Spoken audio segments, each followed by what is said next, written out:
请留步。晋灵王有令，任何人不得入内。沈直，你何时听命于晋灵王了？彭城王有令，晋灵王暂代议事，下官奉命行事。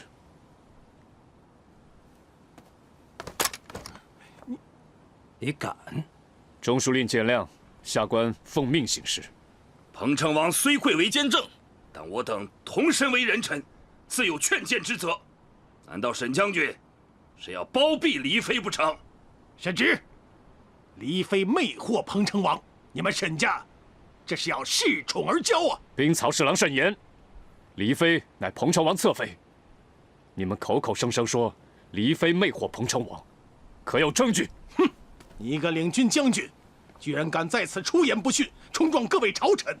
沈直，我看你真是狂悖无道，还不快给我闪开！左卫中军听令，今日给我守好承修阁，任何人不得入内。是。领军将军，我等也是关心彭城王的安危，出于关心才来求见。沈将军一再阻拦，若不是为了袒护黎妃，就给我让开。今日我等定要见到彭城王。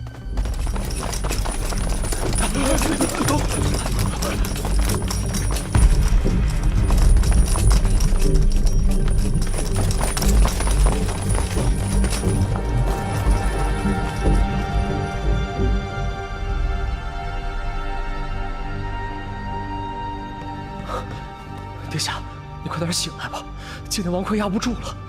参军，怎么办呢？沈将军拦不住，大臣们就要冲到殿内了呀！去把殿下的外衣拿过来。参军，光天化日之下，如何假扮殿下呀？要是被发现了，那可是要杀头的呀！死就死吧，快去拿呀！哎，是。也不知道丽妃那边怎么样了。殿下，我该怎么办？参军，参军，你真要办上啊？管不了那么多了，反正也不是第一次了，能忙一时是一时吧。求见彭城王。求见彭城王。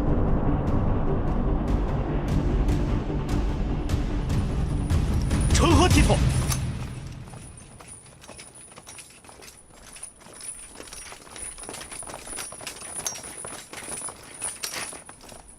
这里是承修阁，彭城王府内院。各位都是朝堂重臣，能不能有点规矩，有点礼数？你们这样擅闯内院，成何体统啊？彭城王今日行事蹊跷，让我等不得不担心彭城王。若不是看在各位是朝堂公骨的份上，我何必在此苦心劝解？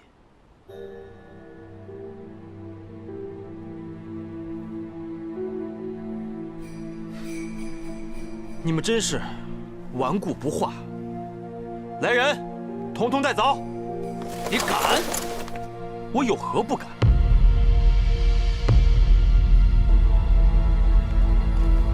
慢着！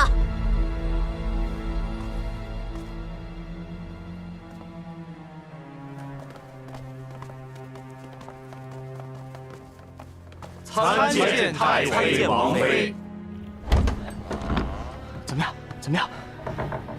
参军，瞒不住了，瞒不住了！怎么办，殿下？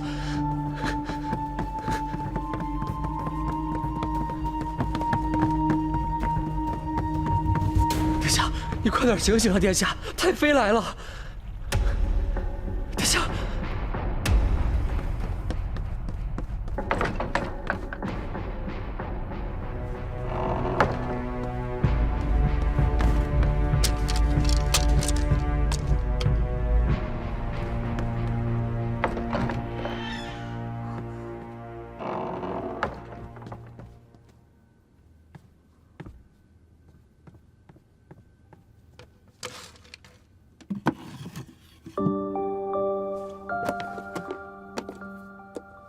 他怎么会在这？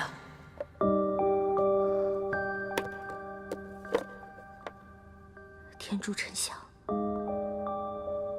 精灵王急着找的就是这个。不知道彭城王发生了什么事。彭城王，一定是你用的刀。青儿，青儿，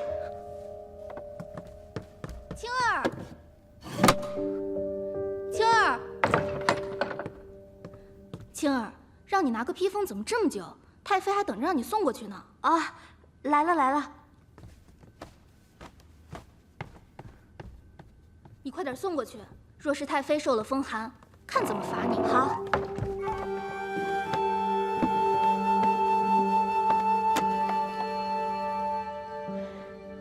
轩儿，你这是干什么呢？这大家都在为彭城王着想，又何必如此大动干戈？你这么做会伤了和气，你岂不是让彭城王更加为难啊？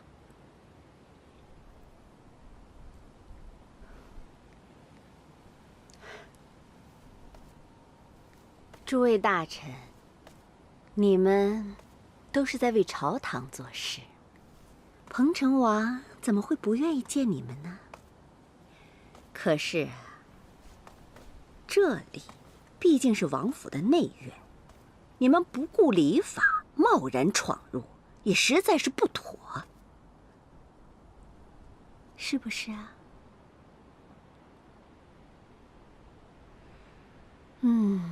这样，如果呢，你们执意要见彭城王，那不如让我亲自去请殿下。王妃，你看如何？一切听从母妃安排。母妃，贾三宝，太妃有请曹参军。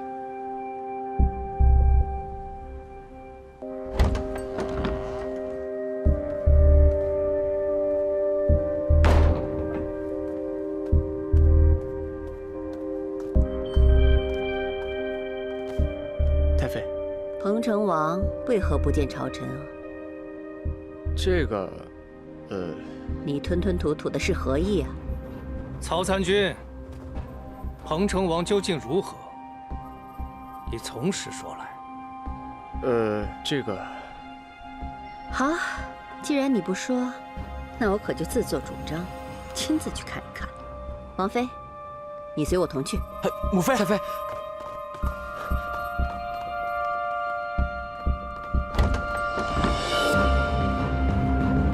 康儿，康儿，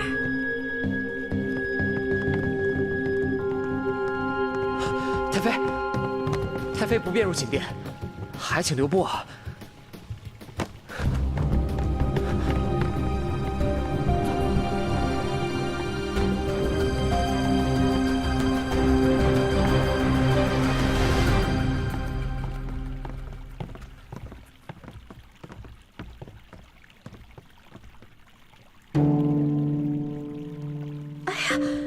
康儿也不在寝殿啊。三宝，今日殿下未去知见殿，又不在承修阁，不会是出什么事了吧？下官，你快说啊！下官真的不知道啊。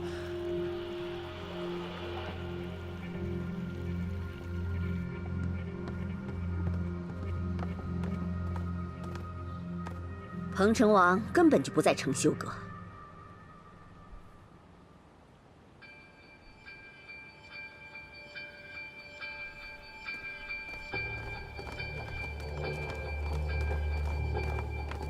轩儿，你在隐瞒什么？这彭城王到底发生了什么事啊？你快说呀！你别让我担心了。靖灵王，如今太妃和王妃可都是见证，你欺上瞒下，讹言谎语，我定要参你个假传政令之罪。你快说呀！彭城王到。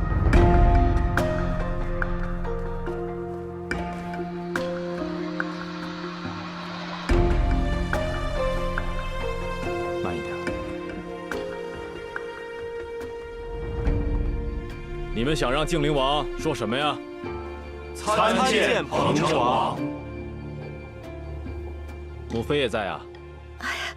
康儿，儿子见过母妃。拜见太妃。本王得知，黎妃陪太妃在秀林院游玩的时候，伤了脚踝，前去探望。这还不到一盏茶的功夫，这诸位大臣怎么搞了这么大的阵仗？你们对本王还真是挂心，本王感激不尽呐。昨夜，本王确实在陆中护府中与他对饮，之后呢，也确实是身体有些不适。陆中护为什么不告诉大家？为什么不劝劝诸位大臣？何必把事情闹到这般田地呢？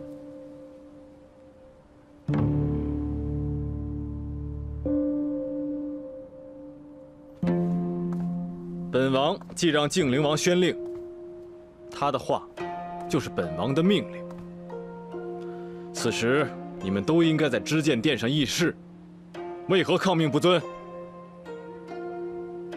你们对靖灵王大不敬，置本王的尊严于何地？诸位怕是忘了，你们身为肱骨之臣，胆敢随意地指责本王的内眷，说黎妃魅惑本王，你们究竟是在责怪黎妃，还是在责怪本王？简直荒唐至极！殿下息怒。事已至此，本王若不降罪，怕是难立监正之威。我等知罪。殿下，下官有错，下官思虑不周，只是诸位大臣担心殿下身体有恙，还望殿下体谅众臣苦心呐。中书令，你身为众臣之首，熟知政令规章。依你所见，抗命不遵、私闯内府、污蔑王妃，这三大罪状合并，依律当如何判处啊？殿下，他们也是情急之下，一时冲动，情有可原，情有可原。靖灵王，既然都这么说了，本王就念在你们也是为本王着想，罚你们半年俸禄，回去思过。谢殿下。都下去吧。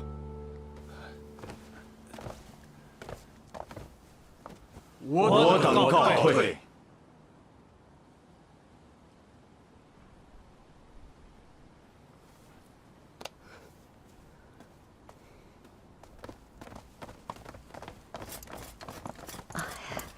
康儿啊，今日大臣们闯入内府，母妃就是想把他们……母妃，内眷不得干政，不然让六弟跟我也为难啊。是，母妃处理的不妥。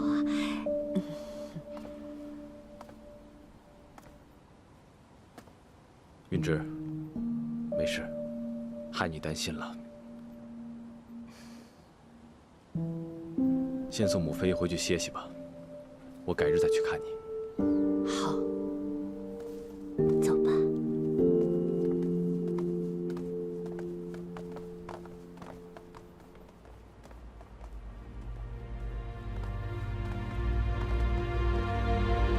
斯高，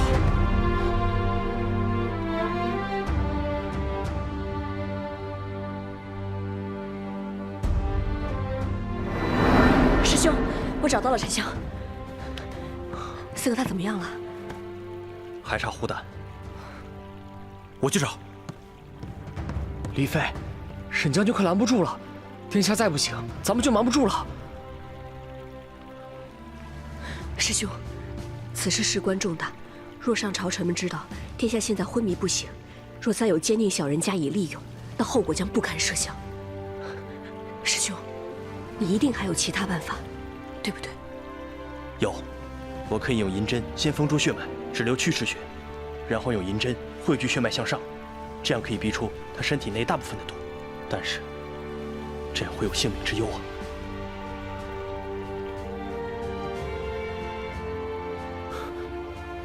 我出去拖住他们，你们一定要把殿下救醒啊！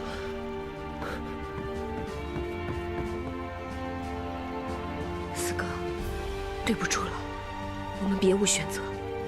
师兄，施阵。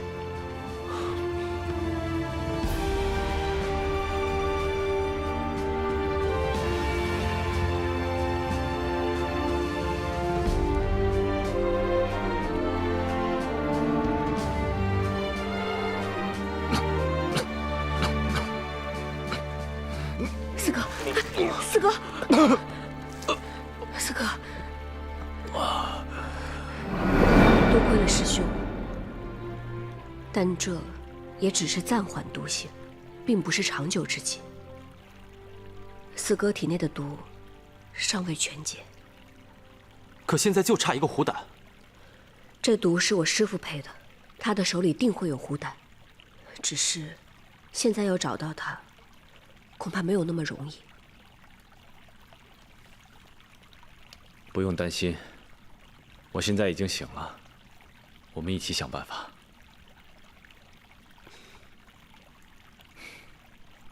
四哥，我现在就去帮你找虎胆。麻烦黎飞好好照顾四哥。六弟先告退。好。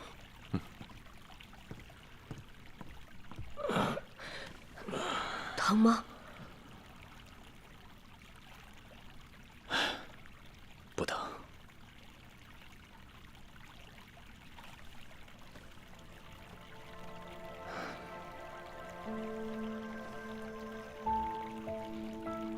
四哥，若时间可以重来，我宁愿我们从未相识。可是能遇见你，是我这辈子最快乐的事了。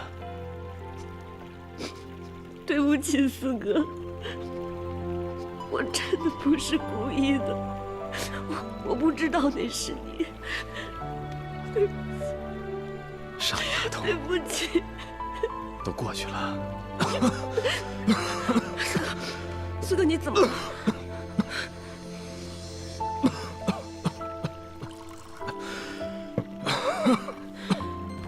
喝点水。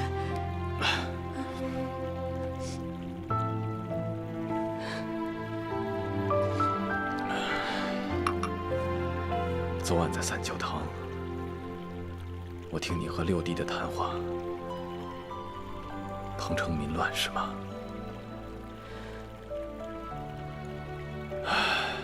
我只恨当时没有力量阻止这场民乱。当年高祖皇帝初平天下，士族门阀居功自傲，视法理于无物，强占山泽，侵占良田，驱逐百姓，把他们沦为自己手里的部曲，百姓纷纷不满，这才爆发民乱。过去的事情我也改变不了，但如今皇兄与我削弱权臣，提拔寒门，布局新政，所有这一切，就是绝不让这样的悲剧重演。我要改变这一切，你能理解吗？当然，在我心中，你既是那个给我讲狼群故事的四哥，也是要依法治天下的四哥，还是那个心忧百姓、胸怀大志的四哥。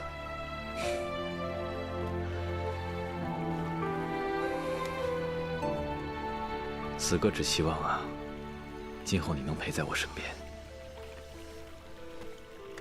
陪我一起一步步实现天下昌荣的理想。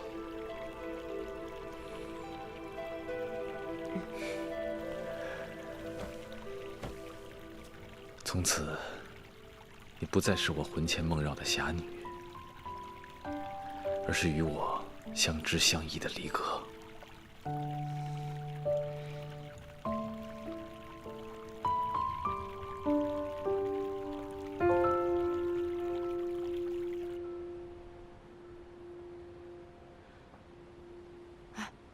刚刚那些大臣怎么回事？还有彭城王和小姐的脸色怎么那么难看啊？你倒是跟我说说呀！啊，到底发生什么事儿了？你不是黎妃的贴身侍女吗？你春天跟他在一起，出了什么事你不知道啊？说的跟你知道似的。看你这样儿，你家小姐就算知道什么也不告诉你，说不定只会添乱，一天到晚叽叽喳喳的。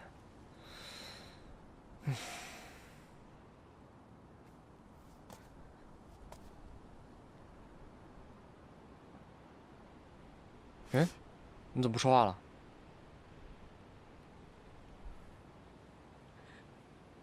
喂，哎，你这……都怪我，我平常咋咋呼呼的，对小姐关心也不够。现在大家都为难她，我什么忙都帮不上，我真没用。你别哭啊！哎，是殿下受了点小伤，所以那些大臣们才不依不饶的。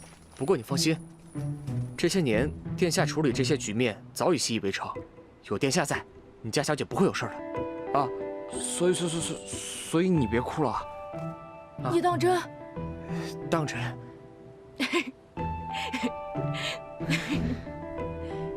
凤城王和三宝哥真好。那咱们继续守着吧，啊！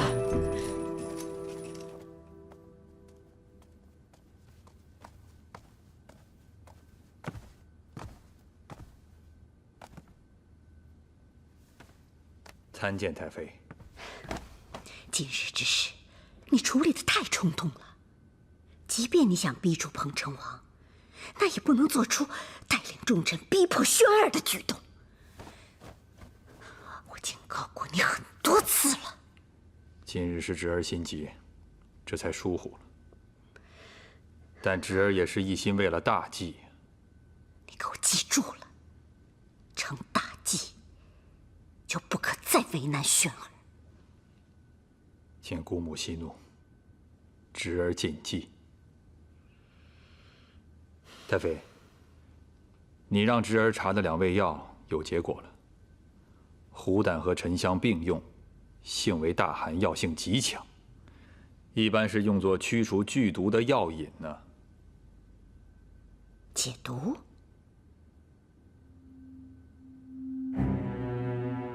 轩儿要解毒的药引作何用？难道是彭城王可能中毒了？春芳，把我的天竺沉香拿来。是。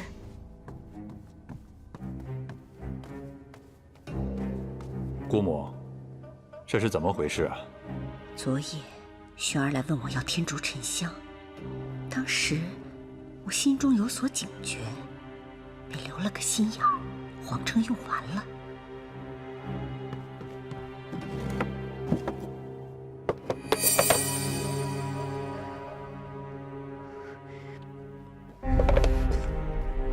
太妃，确实是少了。什么？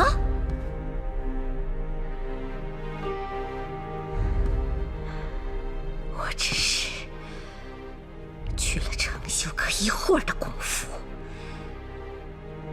就有人拿走了我的天竺沉香。若彭城王真的中毒了，侄儿就一定有办法让他露出破绽。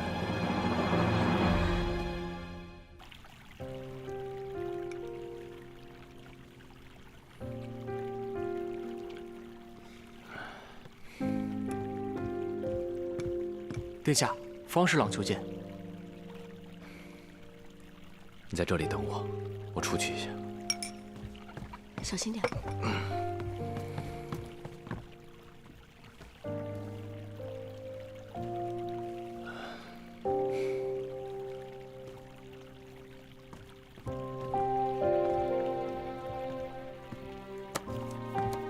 殿下，这是朝臣针对学子入室的奏书。殿下，本王今日确实身体抱恙，而未去知见殿，但新政之心绝无动摇。今日知见殿上，新政要略颁布的如何？今日下官第一次议事，看到士卒以群臣之力咄咄逼人，下官人微言轻，处处受到掣肘，恐怕新政之路必是艰难险阻。你怕了吗？下官不怕。殿下说过，新政并非一朝一夕之事，我们现在所做的，就是为后世打下第一块基石。下官愿为殿下鞠躬尽瘁。本王誓要革除弊政。无论如何，士林堂编纂修文不变，新政实施推演不停，定土断修选官不变。天下民有所系，力无苟得。本王此生足愿。是。你先下去吧。是。殿下，北魏军报，魏军秘密集结。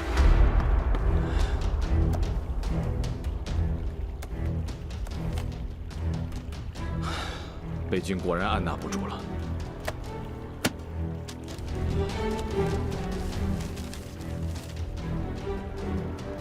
黄河以北，北境险情。三宝，请沈廷章入府。是。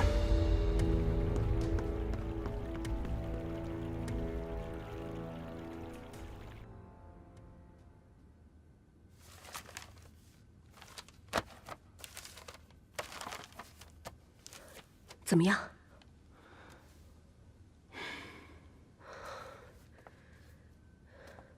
一定还会有其他的办法的。丽妃，你要不先吃点东西吧？你都1天没吃了。我吃不下。师兄，难道真的就没有其他办法了吗？李哥，1天1夜了，你不吃也不喝，就算你再关心他的安危，你也要顾及到自己吧。你看看你，都憔悴成什么样子了，来吃些东西吧。我刚才去了承修阁，我看着他像没事人一样。不管是不是生命垂危，不管是否还有明天，他一心操持着新政。你知道吗，师兄？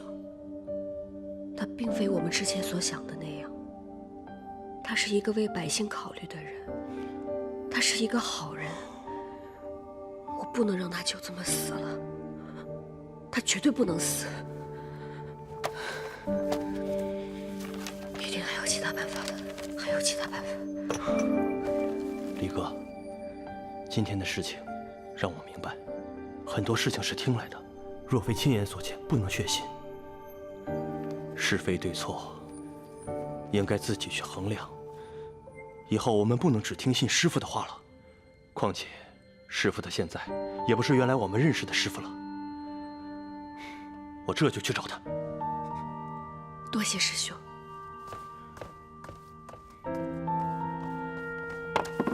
丽妃，你要不先吃点东西吧？小心，帮我一起找。好。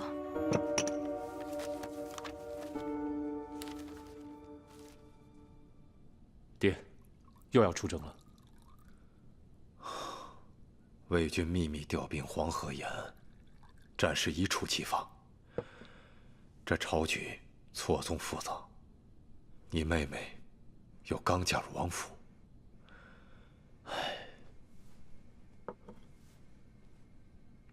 儿子明白。你看到兵曹调令了吧？让我们绥远军紧急布防黄河沿线。又要打仗。哎，这次去啊，不知道又要多久。哎，这次回来，我回了趟老家，谁知家里的地大半被士族圈了去，说是什么税捐不够，用地来顶。哎，你们说说，哪有这样的道理啊？啊，还道理？那将军呢？啊，出生入死20年，哪场战役不是身先士卒？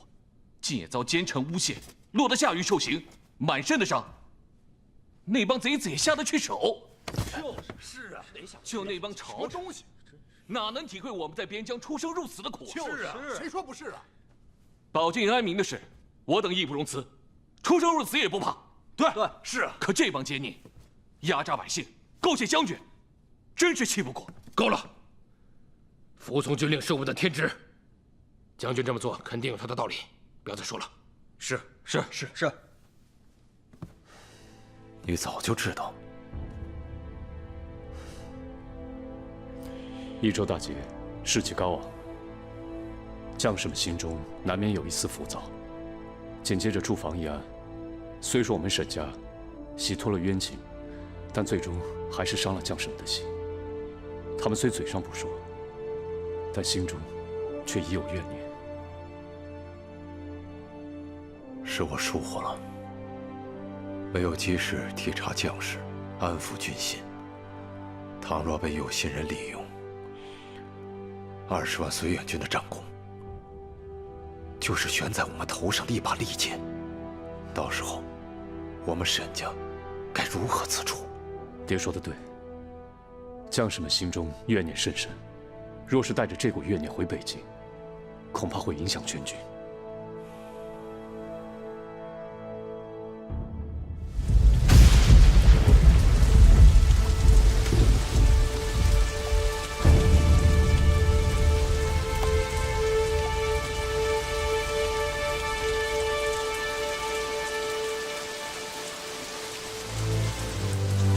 他们是我们死去的兄弟，他们肩负着绥远军戍北境、保大宋、安万民的使命，付出了宝贵的生命。但如今，他们的兄弟却忘记了这份使命，军心涣散，妄议朝堂。所谓治军不严，将之过也。我沈廷章作为绥远军将领，愿受惩罚。沈廷章领军无方，行军法，杖刑20。将军，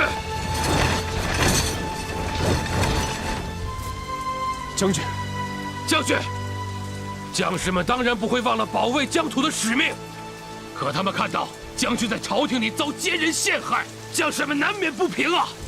将军又何苦要这样为难自己呢？可你们别忘了，绥远军是大宋的绥远，百姓的绥远。身为绥远军，不问其他，只问本心，那便是保境安民，明白吗？将军，李承勋愿与您同法，岳副将、郭副将，行！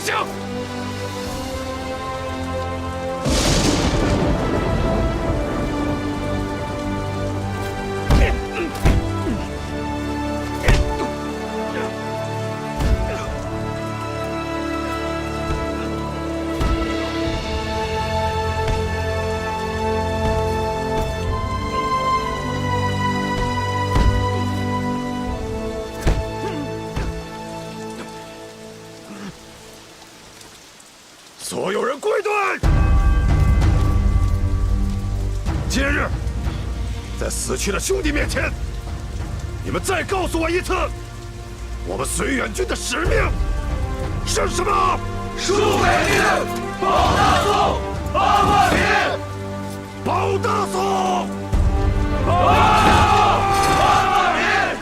保大宋，安万民！子金，子金，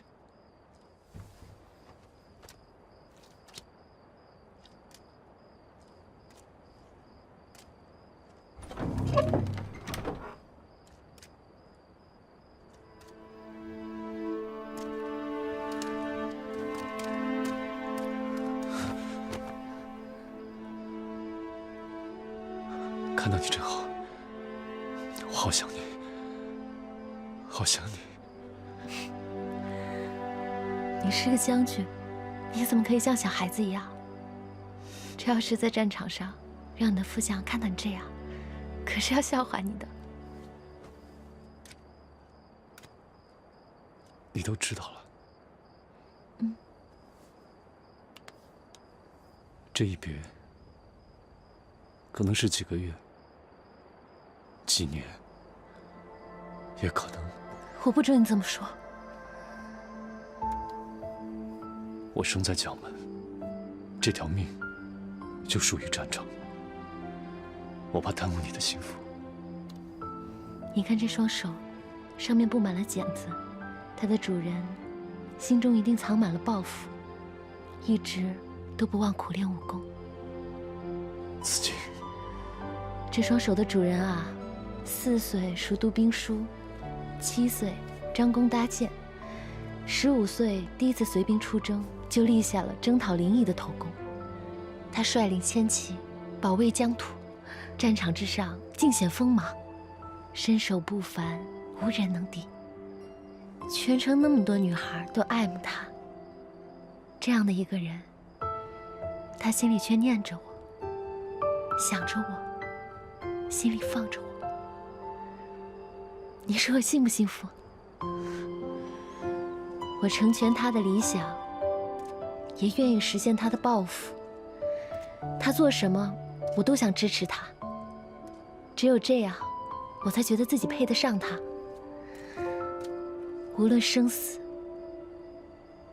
我必相依。子敬，谢谢你懂我，哪怕我无法陪在你身边，但你的名字早就已经刻在了这里，一生一世都无法抹去。平安回来。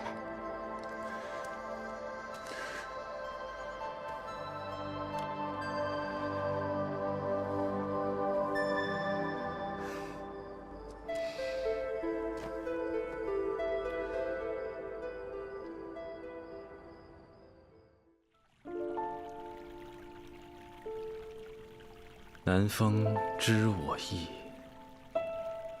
吹梦到西洲。你笑什么？没有啊。说嘛。我一闭上眼睛，便会想起我们每一次见面的情景。你还骗我说自己是个商人，还假扮陆府的管事，结果却被霍云抓了去，害得我们那一晚上在山里头追啊、逃啊、跑啊。你还说我呢？你不是也一样？如花似玉的一个大姑娘，不爱红妆却爱武装，还要喝酒，连我都喝不过你。那日你问我有什么喜欢的事物，我都已经告诉你了，你还没来得及告诉我呢。我也想听听你的。我已经说过了，就在那晚你睡着的时候。都说了些什么？我说了我的名字，我说我喜欢比心酒，喜欢梨花，喜欢随饼，还说我喜欢我们的小舟，刚才的那句诗，也喜欢你。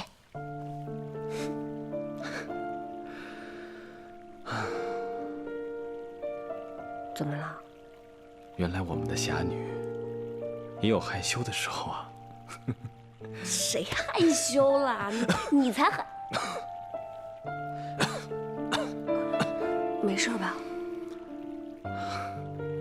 没事。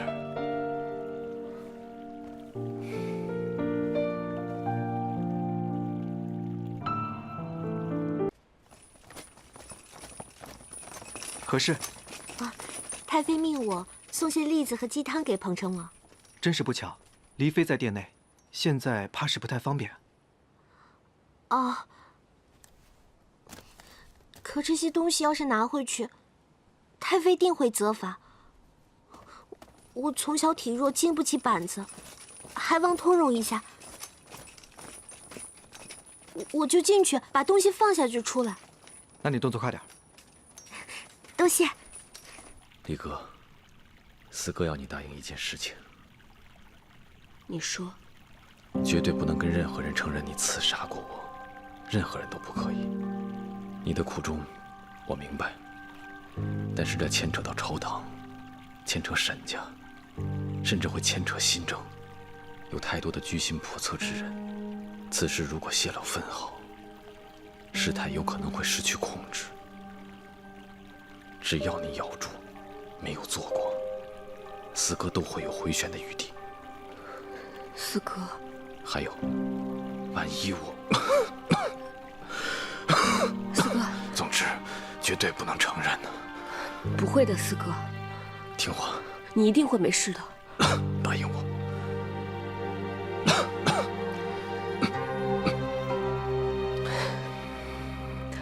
好，我答应你。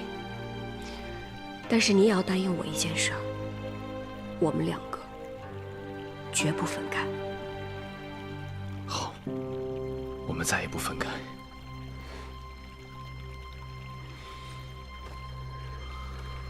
李哥定会对四哥不离不弃。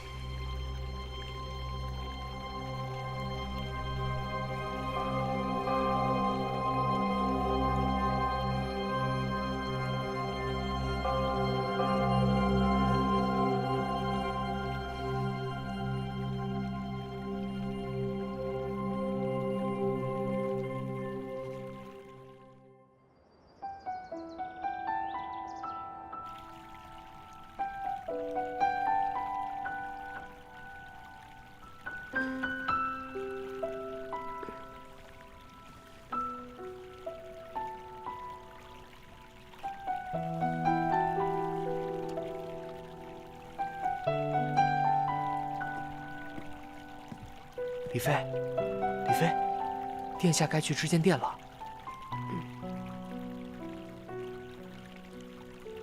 四哥，四哥，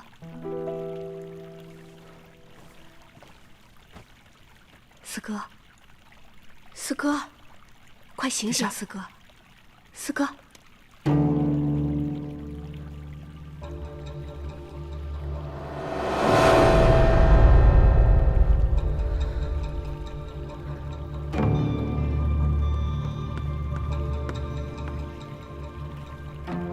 徐湛，虎胆找到了吗？我们找到你师父了，虎胆就在他手上，但不知为何，他突然出手伤你的师兄，现在不知去向。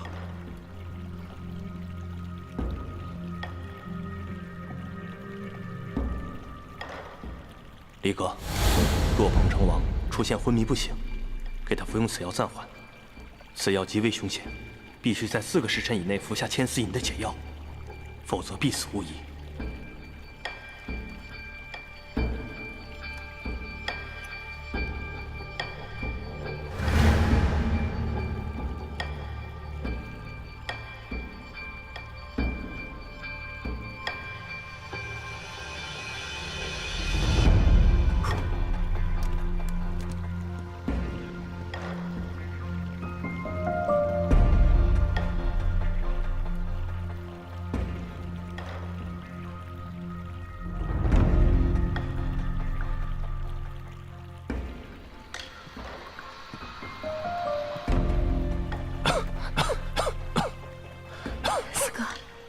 四哥，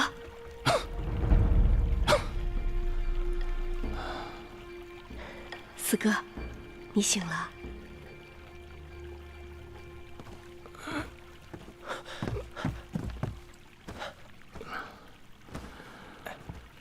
没事，就是有点累。是不是要去医室了？四哥，放心吧，我撑得住。三宝，更衣。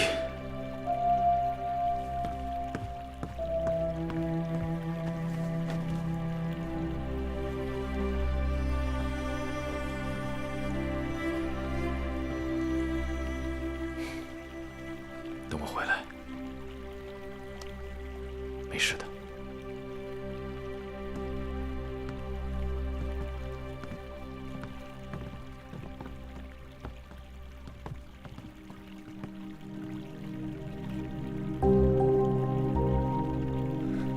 徐湛，我要出府。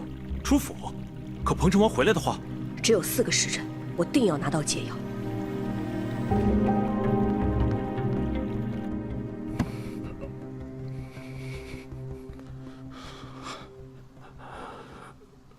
殿下，下官接北境军报，魏兵近日蠢蠢欲动，分东西两路，潜伏于黄河一带，估计有10万兵力。绥远军已整装待发，只等殿下号令，便可以出征御敌。将军征战20年，我本不忍心再让将军金戈铁马，但此番魏军南下，形势紧迫，关乎我大宋安危，关乎天下百姓。而一战能胜者，非将军莫属。所以，殿下，下官也有一事要报。说，昨日，沈将军在军议堂前，率众绥远军将士自罚请罪。此事我也有所耳闻呐。主要是因为绥远军诸将对驻防一案心怀不满，所以出口不逊，诋毁朝堂。殿下，末将领军无方，导致军心涣散，末将有罪。可昨日，殿下，下官理解沈将军是为稳定军心，迫不得已。可若此事传出去，百姓该如何看待呀？殿下，近日建康城内还广为传颂一首童谣：“何闻建康君王笑，刘家天下沈家军。”沈家军呐，沈将军，这绥远军何时改了姓氏了？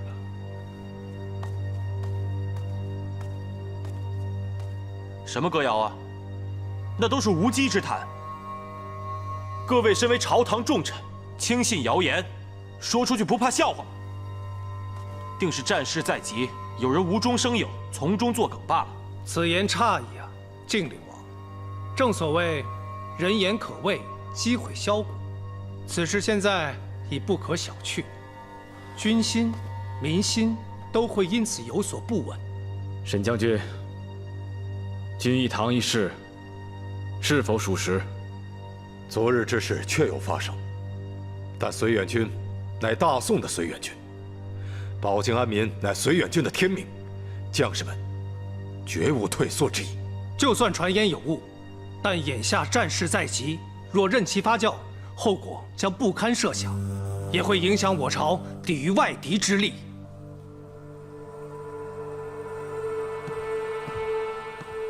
为稳军心，下官恳请殿下亲自犒军。请彭城王亲自犒军。好，真是同心协力呀！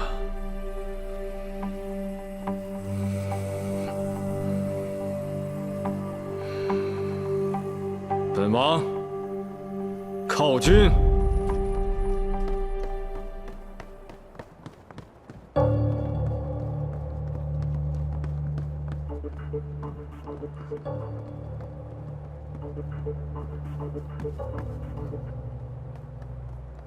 为何如此匆忙？最近啊，我学了几个新法式，特别好看。哎，冯能，快，我们去拿东西去。你先喝口茶。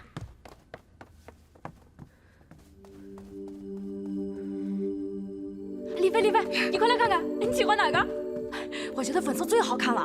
我觉得这个黄色的好看，李飞肯定会喜欢这个。小心混蛋，对不起，粉的好看。这次我祸福难料，你们还是先不要跟着我了，以免受牵连。黄色最好看了，粉色的多俗气。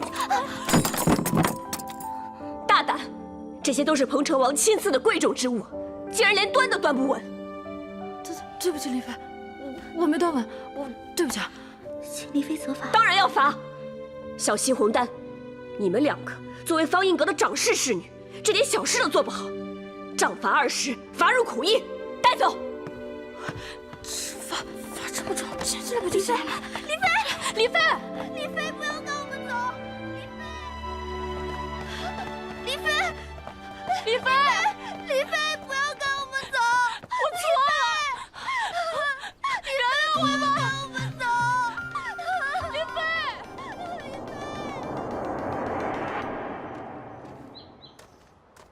见过太妃。啊，我让你办的事如何呀？回禀太妃，我在承修阁守了一夜，并无见传召衣冠，也无任何其他可疑之人出入。但有一小事，我觉得奇怪。黎妃的贴身侍女小欣和红丹，只是犯了一个不足挂齿的小过错，黎妃却突然大发雷霆，追究不放，不仅训骂了他们，还将他们赶去了苦役处。此举太过反常。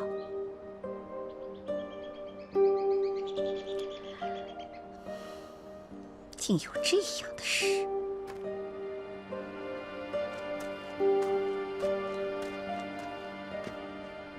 这两个侍女对黎妃一向忠心耿耿，黎妃也对二人爱护有加，如今却借故赶走二人。太妃，我大胆猜测，黎妃或许另有所谋，才会做此打算。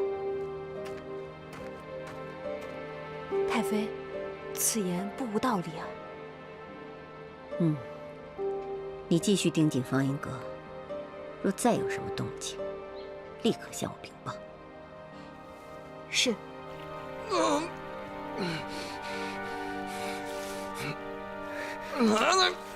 四哥，你先下去吧。哎，殿下，殿下不能去靠近撵仪啊！这又是骑马又是射箭的，殿下这身体吃不消啊！他们不就是想看我出事吗？驻防一案，确实伤了绥远将士们的心。就算为了北京，我也要去。四哥，殿下。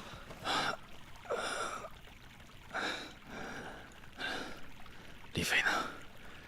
我从知见殿出来，不就通知她了吗？怎么还没过来？说。黎妃出府为殿下寻虎胆去了。殿下放心，许瞻说一定会护黎妃周全。还有，黎妃也说了，不管能不能找到，她一定会回来的。记住，若要有人问起，就说黎妃忧心北京，自请闭关抄经，为民祈福。在此期间，不得任何人打扰。是，四宝，快去。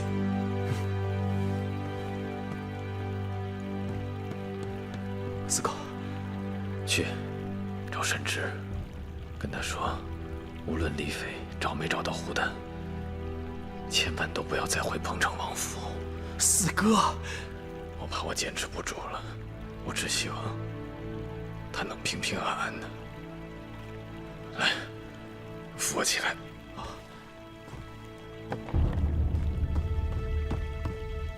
打开。这是官员选拔的草拟文书，尚有不少漏洞。学子们还在推演论道，需要不少时间。各地官员是新政实施的基础，要多用循例，而非清流。你一定要记住。这本是关于清理户籍。四哥，不会的，你不会有事的。万一四哥有什么不测，你一定要将新政推下去。不会的，四哥不会有事的。我们身在皇室，肩负天下之责，个人的生死已不重要。你要答应四哥，无论有多难，也要革除弊政，让民有所惜，利无苟得，大宋长盛。本王死也夙愿。民有所惜，利无苟得。留弟此生，谨守誓言。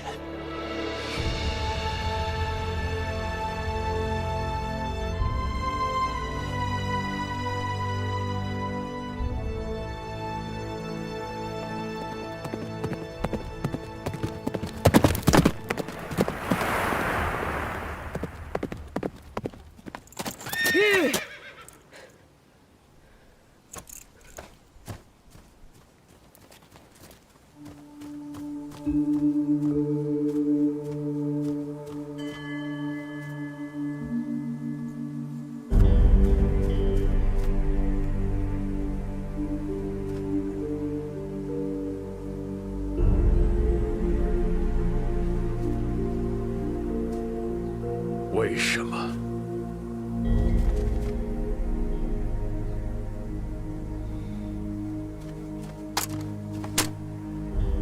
请师父赐药。你知道你要救的是谁吗？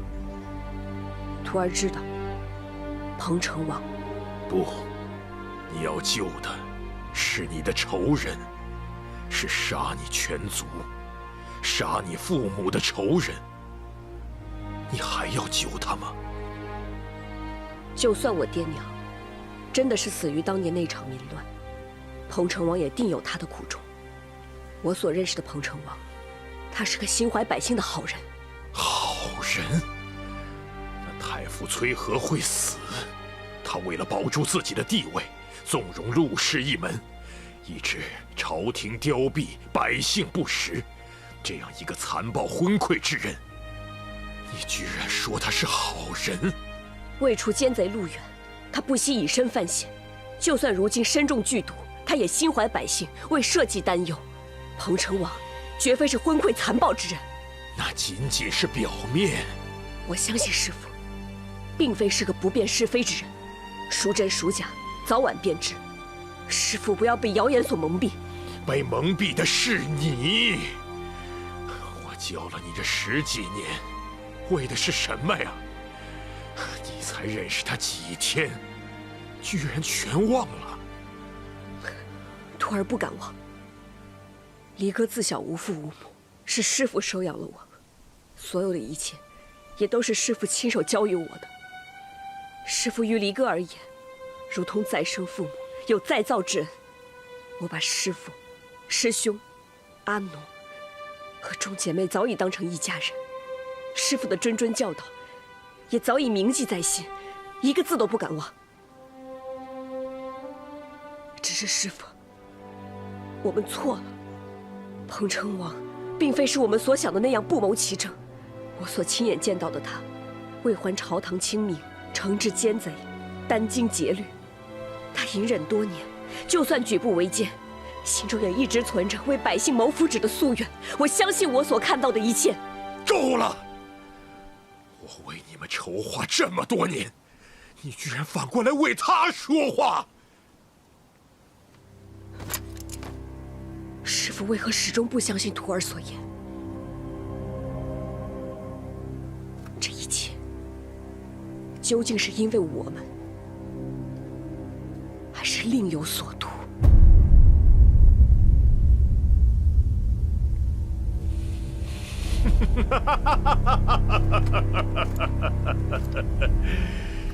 你终于怀疑我了。徒儿也不敢，也不愿。但是有几件事情，徒儿是真的不明白。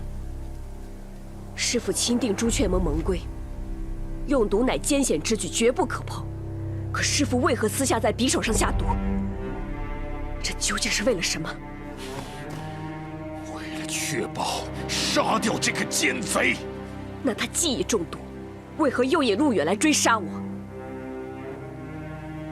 夜光粉，唯独师父才有。您也知道，我和师兄定会发现，可您还是这么做了，为什么？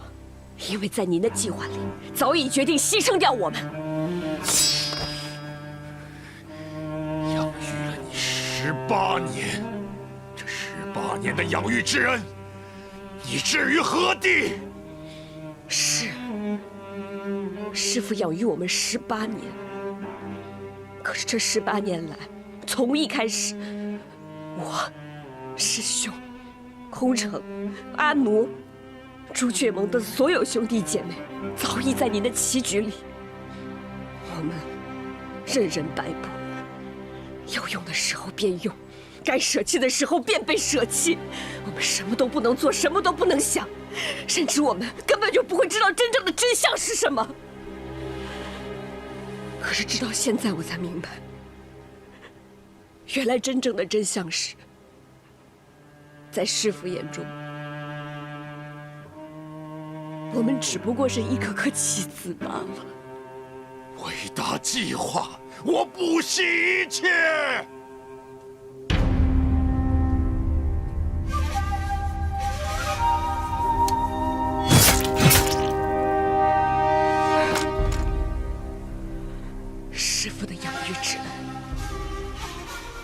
可愿用命偿还。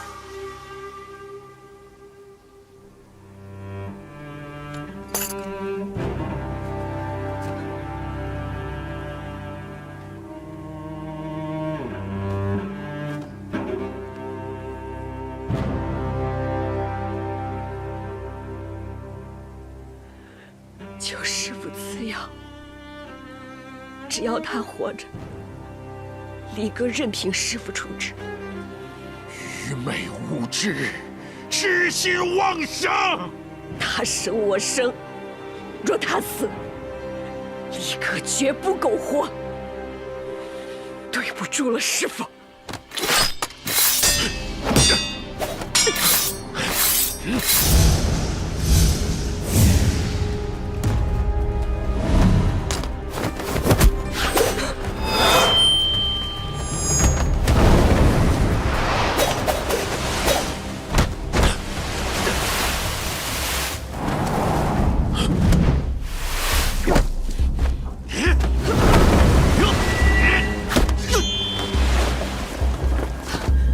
师兄，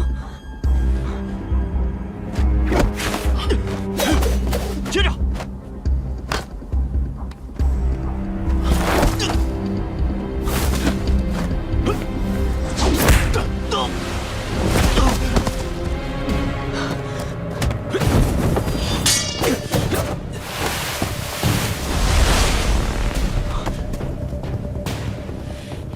离歌，快走，先救人。师兄许战，保重。